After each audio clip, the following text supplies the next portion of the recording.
Vamos a seguir con la implementación en Ample y ahora lo que vamos a hacer es implementar un modelo de mezclado.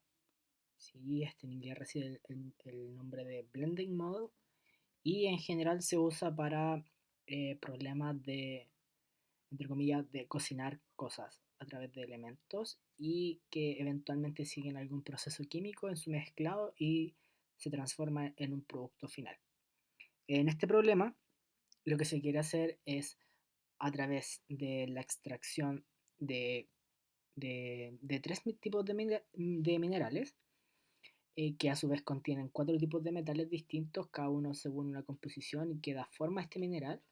Se quiere mezclar estos elementos para generar dos tipos de aleaciones. En la primera tabla claramente podemos ver la ley de composición de estos minerales, de acuerdo a sus proporciones en cada metal. Y sabemos que hay una disponibilidad de estos minerales, a su vez un precio de compra o de extracción. Y en este párrafo tenemos lo que es los requerimientos para producir las aleaciones finales que uno quiere vender, ¿cierto? Entonces debe contener, por ejemplo, la aleación E debe contener a lo más un 80% de metal 1, a lo más 30% de metal 2 y a lo más 50% del metal 4. Y asimismo, la aleación B debe contener entre el 40 y el 60% del metal 2, a lo menos un 30% del metal 3 y a lo más un 70% del metal 4. Eso quiere decir que cuando no se nombran ciertas cotas, tanto inferiores como superiores de alguna de estas leyes que acota la proporción de metal presente en la aleación, quiere decir que inferiormente está acotada por cero porque no puede tener menos 0,1% de metal 1, 2, 3 o 4. Y lo mismo pasa para la cota superior, en donde no puede tener más de 1,2% perdón, sería 120% del metal presente en esta aleación. Eso es importante tener en cuenta para cuando se implemente el modelo. Y posteriormente se tiene que los precios de venta de la aleación A y B son 200 y $300 respectivamente. O sea, recordando, la estructura siempre es declarar los conjuntos, que en este caso tenemos tres, porque vamos a trabajar con el mineral, el tipo de aleación y el metal que estamos trabajando. Y los parámetros asociados son el contenido del metal en el mineral que vamos a utilizar, la disponibilidad de este material, el precio de compra del mismo, el precio de venta de la aleación, la cantidad mínima y máxima de presencia del metal en la aleación que vamos a producir. Y a lo que a nosotros nos interesa saber, que corresponde a las variables, es cuánto mineral, que es la materia que nosotros estamos utilizando para producir. Imaginen que estamos metiendo un producto que es producto de otros subproductos y de acuerdo a un proceso es posible fabricar aleaciones a través de este producto intermedio que sería el mineral. ¿Ya? Entonces la idea es a partir del mineral generar la aleación. Esa es la idea. Por lo cual, el modelo, si lo podemos acercar un poquito más acá, es maximizar la utilidad, por eso está restando, hay una diferencia ahí entre el precio de venta de la aleación y el precio de compra del mineral, multiplicado por la cantidad de mineral que voy a utilizar.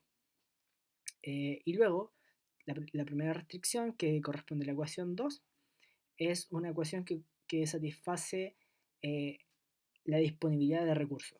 Y por eso está para todo I, porque como cada I es mineral, hay una restricción asociada a cada mineral. Es decir, tengo una restricción de disponibilidad para cada mineral.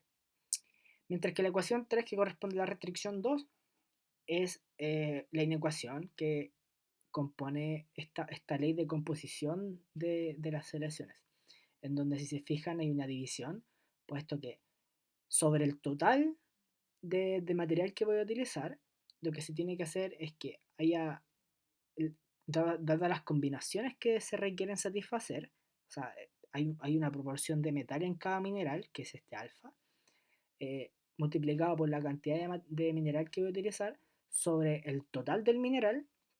Esto tiene que estar acotado inferiormente y superiormente, como lo dice el fraseo. Entonces, esto se puede implementar en el siguiente código en Ample que tenemos aquí listo, puesto que sigue la misma estructura del video anterior, en donde ahora los conjuntos IJK tienen dimensión 3, 2 y 4. Los parámetros se declaran claramente, las variables en este caso que tiene que ser positivas para nuestro caso, y la función objetivo que va a ser la utilidad, y posteriormente la restricción, el conjunto de restricciones de disponibilidad. Y aquí lo distinto es que esta restricción número 3, ecuación número 3, lo que se hace es separarla en dos. Esto se hace porque el lenguaje lo interpreta así, ¿ya? Entonces, lo único que se hace es el denominador pasa multiplicando al lado derecho. ¿Ya? Y siempre teniendo cuidado con las desigualdades, con la dirección de la desigualdad. Entonces, lo mismo, la misma lógica del anterior, es que se ingresan los parámetros, en donde el archivo .dat empieza con la declaración que es data, con la naturaleza de este archivo, y se ingresan los parámetros. Ahora, es importante notar que en este alfa corresponde a esta tablita, a la primera tabla del archivo, y lo que se tiene es que en realidad no se ingresan tal cual, se ingresan en porcentajes, porque eso es lo que en realidad está haciendo esto.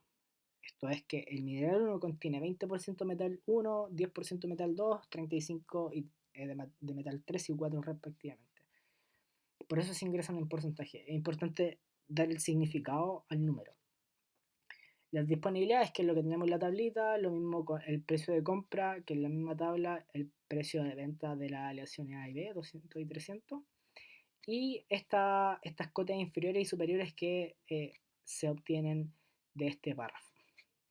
Es importante también destacar aquí que cuando no se mencionan, tal como se comentó anteriormente, su cota inferior es 0. Y lo mismo ocurre cuando no se mencionan las cotas superiores, en donde corresponde a un valor de 1. Muy importante destacar. Y el lanzador no ha cambiado nada, solamente va a cambiar si es que ustedes en su implementación han cambiado el nombre del modelo y de los datos, pero lo demás, la estructura es lo mismo. Ahora, algo que se quiere introducir en este video es que es posible recordar que si se utilizaba el display lo que hacía era imprimir por pantalla, en este caso por consola, eh, el valor de las variables X. Pero cuando se trabaja con muchas variables, lo que uno hace, la práctica no es hacer que esas variables se impriman por pantalla, sino que lo que se hace es, aquí hay un paréntesis de más, lo que se hace es hacer que esos resultados que uno obtiene es exportarlos a un archivo de texto plano. Posteriormente a eso, cuando se tiene mucha variable, lo que se hace es trabajar ese archivo de texto plano a través de otro software como Python o R. Esa es la idea. Porque en general uno no va a ver, si trabaja con 300 variables, no las quiere ver en pantalla, sino que las quiere trabajar y probablemente pasarle a una tabla y hacer gráficos respecto a eso. Y para eso, Ample nos ofrece una utilidad que en donde este signo de mayor estricto en matemática significaría que transcriba los resultados que en realidad me mostraría por pantalla, pero que los pase a un archivo de texto, un .txt en este caso, que es un archivo bastante liviano. Y eso lo quiero hacer para la función objetivo, que para nosotros se llama utilidad. En mi modelo, en general pueden ponerle cualquier nombre. Y quiero saber la respuesta de esta variable x. Ahora, tener cuidado que cuando se realiza esto, siempre hay que, lo que hace transcripción de resultados, lo que hace es abrir una conexión con un archivo externo. Y este archivo externo se va a llamar así, en este caso, resultados.txt. Y luego, para que no quede abierta la conexión y hay errores de transcripción, lo que se hace es dar un close. Este close, cuando está así solito, lo que hace ese close es cerrar todas las conexiones que están abiertas. Si se quisiera cerrar una a una, lo que tendríamos que hacer es especificar qué archivo es el que queremos cerrar. Y eso va a depender completamente de dónde vaya este close va a depender completamente de la implementación que ustedes están haciendo. En nuestro caso, como es un problema pequeño, simplemente podemos cerrar todo. Entonces, una vez ya tenido esto, incluyendo el reset, no olvidar, lo que se debe hacer es, recuerden, cambiar el directorio de nuestro problema. Mi solver primero que todo lo tengo aquí, en esa ruta. Y como quiero cambiar mi ruta del problema, debo especificarla acá, que es lo mismo que hicimos en el video anterior, solamente que aquí lo hago nuevamente por si no ha quedado claro. Entonces yo lo tengo en mi carpeta de optimización 2. En realidad tengo un nido de carpetas, porque me gusta mucho llevar el orden. Entonces, una vez cambiado el directorio del problema, lo que se hace es, voy a mover mi carpeta para que ustedes puedan ver el resultado de cómo se genera esto. Tengo mi carpeta aquí y vamos a ejecutar esto. Si se fijan, bueno, está el expand y expande todas mis ecuaciones. Ahora, si se fijan, en el video anterior cuando dábamos el display, sin decirle que transcriba el resultado a un TXT, los imprimía por pantalla. Ahora ya no los imprime por pantalla, sino que los exporta acá, a estos resultados que... Ah, bueno, acá me creo otro archivo porque esto está mal, porque claramente son distintos, pero voy a borrarlos para volver a ejecutar esto. La idea es que, como los dos tienen el mismo nombre, creo solo un archivo. Y les dije que en el mismo archivo escribiera tanto la utilidad como la variable x, que es lo que tenemos acá. Es decir, si no tuviéramos esa transcripción, esto lo habría mostrado por consola y esto también lo hubiese mostrado por consola. Si lo quisieran dos archivos separados, tendría que poner nombres distintos. Eso es lo que debería hacer. Por otro lado, eh, muchas veces se quiere resolver, utilizar el mismo modelo para resolver distintas instancias.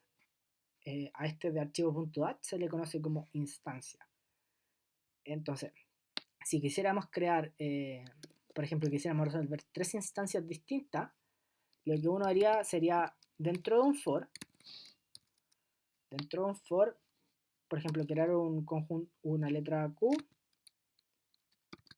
en un rango, por ejemplo, de tres problemas, y generar esto de aquí.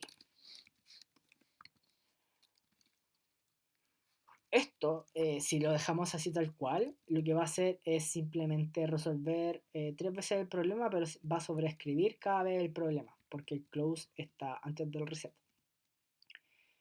Como queremos tener los tres resultados en tres archivos distintos, lo que se tiene que hacer es generar archivos distintos que cambien el nombre según este contador Q que estamos considerando aquí, y para ello es muy útil este AND. Este AND en Ample significa concatenar. Entonces lo que hace va a ser que cuando Q va a tomar el valor 1, 2, 3, por lo tanto aquí va a generar un resultados 1, bueno, resultado guión bajo 1, guión 2 y 3. Y lo mismo tiene que suceder aquí abajo. Eso es lo que tiene que suceder aquí para ejecutar todo este problema, y lo que va a hacer generar, perdón, acá es en llaves, no es en paréntesis redondos. Por lo cual, lo que va a hacer ahí es, como ven en pantalla, es crear tres archivos distintos. En este caso, estamos resolviendo lo mismo tres veces, por lo cual los archivos no van a cambiar. Pero va a generar este resultado. Entonces, más adelante vamos a ver cómo iterativamente se pueden cambiar los archivos que van a mostrarse acá. Eventualmente podríamos tener un archivo que es, podríamos colocar todo esto dentro de nuestro modelo. Y lo que podríamos hacer aquí es concatenar esto. Sería datos, por ejemplo, si tuviésemos un datos que también va a depender de la Q, entonces tendríamos lo siguiente. Y para ello tendríamos que tener tendríamos datos-123.dat. Entonces, cada vez que resuelva, entonces, en ese caso tendríamos que lo que va a pasar aquí es que va a leer 3 archivos distintos, va a leer uno primero, va a resolver con simplex, va a exportar los resultados correspondientes, va a volver, pero ahora con Q igual 2, y va a utilizar el mismo modelo que está cargado aquí arriba, fuera del ciclo for, y va a resolver distintas instancias, porque va a cambiar los archivos de datos. Esa es la principal utilidad de esto. Y eso es a modo de ejemplo. Ahora, vamos a volver a esto, a la normalidad, como lo teníamos al principio. Y lo que quiero mostrarles ahora es una situación particular y peculiar de los programas de optimización, y tienen que ver con cómo uno lo implementa. O sea, voy a eliminar estos archivos aquí. Lo que uno quiere hacer es, básicamente, si nos vamos al modelo, recuerden que el comentario fue que pasábamos el denominador multiplicando. Pero ¿qué pasará si uno no hiciera eso? Si uno no hiciera eso, vamos a eliminar esta parte de la derecha y lo vamos a dividir tal cual como aparece en el PDF acá. Entonces, tal cual. Y lo de abajo era lo mismo. Recordar que era lo mismo. Para uno, como persona humana, no ha pasado nada, puesto que nosotros algebraicamente sabemos que esto pasa. O sea, yo sé que me conviene más multiplicar y hacer álgebra, pero si lo hacemos así, Ample no lo interpreta. Vamos a ver. Recuerden guardar el archivo. Y lo que hace aquí es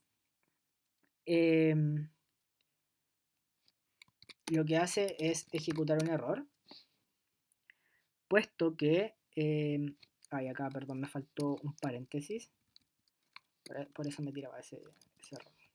Entonces, si lo ejecutamos,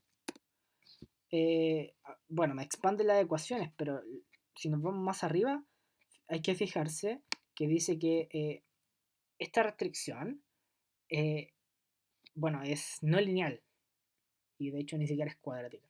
Entonces, si se fijan acá, Ample, cuando uno le dice expande la cosa, Ample internamente no hace álgebra cuando hay divisiones, porque no lo interpreta como tal. Esa es la diferencia. O sea, siempre hay que tener cuidado con eso, y si nos vamos a los resultados, claramente no ha hecho nada. Porque como se dio cuenta de que en realidad no puede resolverlo, que hay una etapa de análisis de problemas, no hizo nada, lo abortó.